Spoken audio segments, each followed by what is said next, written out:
अस्सलाम वालेकुम वरहमतुल्लाहि वबरकातुहू। दोस्तों, मेरा नाम है परवेज अंसारी और आप देख रहे हैं स्टार फैक्ट्स। आप सबके सामने मैं फिर से हाजिर हूँ एक नए वीडियो के साथ। तो दोस्तों, आज के वीडियो में मैं आपको बताने वाला हूँ कि सुन्नत तरीका से उम्रा कैसे करें। बहुत से लोग ऐसे हैं जो उम्रा करने जाते हैं पर उम्रा करने का सही तरीका क्या है उनको पता ही नहीं होता। तो आज की वीडियो में मैं आपको पूरी तफसील से उम्रा सुन्नत तरीके से कैसे करें A to Z बातें बताने वाला हूँ। इन सारे बातों को जानने के लिए बने रही वीडियो के एंड तक। दोस्तों, उम्रा करना बहुत ही आसान है। अगर आपने उम्रे के रुकन के बारे में जान लिया तो आपके लिए उम्रा करना बहुत ही आसान है। दोस्तों, उम्रे का जो रुकन है वो है बैतुल्लाह का तवाफ करना। इसमें शर्त यह है कि आप एहराम की हालत में हो। दोस्तों, एहराम उस चादर को नहीं कहते जो उम्रे के समय पहनते हैं। एहराम का मतलब होता है नियत करना, और नियत करने का सही तरीका ये है। उम्रे की नियत आपको अपने ही भाषा में करनी होगी। अल्लाह हर भाषा को जानता है। तो नियत कुछ इस कदर करना होगा, अल्लाह मैं नियत करता हूँ उम्रे की, मेरे उम्रे को आसान, कबूल व मंजूर फरमा। उसके बाद आपको तलबिया 3 बार पढ़नी है। तलबिया ये है, लब्बैक अल्लाहुम्मा लब्बैक, लब्बैक ला शरीक लक लब्बैक, इन्नल हम्द व निअमत लक वल मुल्क ला शरीक लक। ये 3 बार तलबिया आपको पढ़नी है। बस ये दुआ पढ़ने के बाद आप एहराम के हालत में हो जाएंगे। एहराम के हालत में कुछ जरूरी पाबंदी है, जैसे एहराम के हालत में सिला हुआ कपड़ा नहीं पहन सकते। इसलिए उम्रे की नियत करने से पहले जरूरी है कि आप नहा ले, अपना नाखून काट ले और अपने बाल बना ले, और फिर उस सफेद चादर को अपने बदन पर लपेट ले जो सिला हुआ ना हो। ये सारे काम करने के बाद अब आप उम्रे की नियत करके एहराम में दाखिल हो सकते हैं। अब बात करते हैं एहराम में दाखिल होने के लिए कौन सी जगह है। आपको एहराम में तब दाखिल होना है जब आप मिकात से बाहर हो। आपको बता दूं कि मिकात का मतलब होता है बॉर्डर, यानी जब आप मक्का शहर में दाखिल होने वाले हैं उससे पहले आपको एहराम में दाखिल होना पड़ेगा। और अगर आप मक्का शहर में पहले से रहते हैं, आपके लिए जरूरी है कि कम से कम मस्जिद अल आइशा तक जाएं और वहां उम्रे की नियत करके एहराम में दाखिल हो जाएं। ऐसे ही अगर आपने एक उम्रा कर लिया और दूसरा उम्रा करना चाहते हैं तो आपको भी दूसरे उम्रे की नियत के लिए मस्जिद अल आइशा जाना पड़ेगा। आपको बता दूं कि अगर आप उम्रे के लिए बसों से जाते हैं तो बस वाले आपको मक्का शहर में दाखिल होने से पहले उस जगह पर ले जाएंगे जहां पर आप एहराम में दाखिल हो सकते हैं। और अगर आप अपने पर्सनल गाड़ियों से जाते हैं तो आपको भी मिकात में दाखिल होने से पहले एहराम में दाखिल होना पड़ेगा। अब बात करते हैं सफेद चादर की। तो आपको सफेद चादर वहीं पर मिल जाएगा या फिर आप जहां से जा रहे हैं वहां से भी खरीद सकते हैं। आपको बता दूं कि एहराम के हालत में आने के बाद अपने बालों में कंघी नहीं कर सकते। आप अपने बदन पर खुशबू, इत्र या कोई बॉडी स्प्रे नहीं लगा सकते। इसी तरह कोई फैंसी जूता या चप्पल नहीं पहन सकते।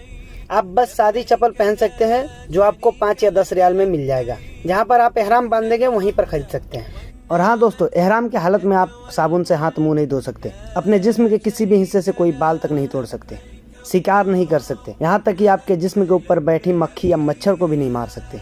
इसके अलावा आप हमबिस्तरी नहीं हो सकते और ना ही कोई ऐसी बात कर सकते जिसकी वजह से आपके अंदर हमबिस्तरी होने की ख्वाहिश जगे। इन बातों का खास ख्याल रखें।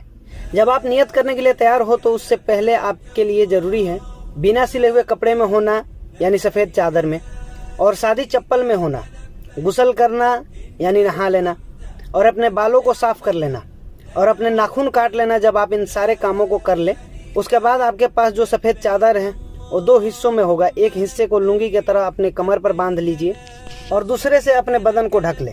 याद रहे, एहराम के हालत में आपके बदन पर कोई सिला हुआ कपड़ा नहीं होना चाहिए, जैसे बनियान या चड्डी यानी अंडरवियर।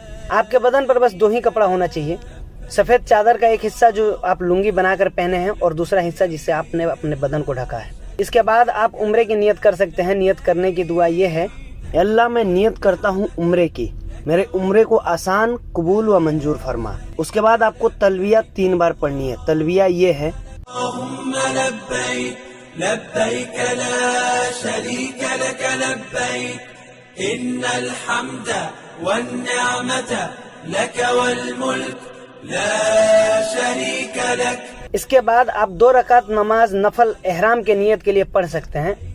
इसके बाद आप अपना पासपोर्ट या पैसा रखने के लिए कमर पर बांधने वाली एक बेल्ट का इस्तेमाल कर सकते हैं जो वहीं पे आप खरीद सकते हैं, जिसमें आप अपना पासपोर्ट, पैसा या फोन, मोबाइल रख सकते हैं। इसके बाद आप हरम शरीफ के लिए रवाना हो सकते हैं।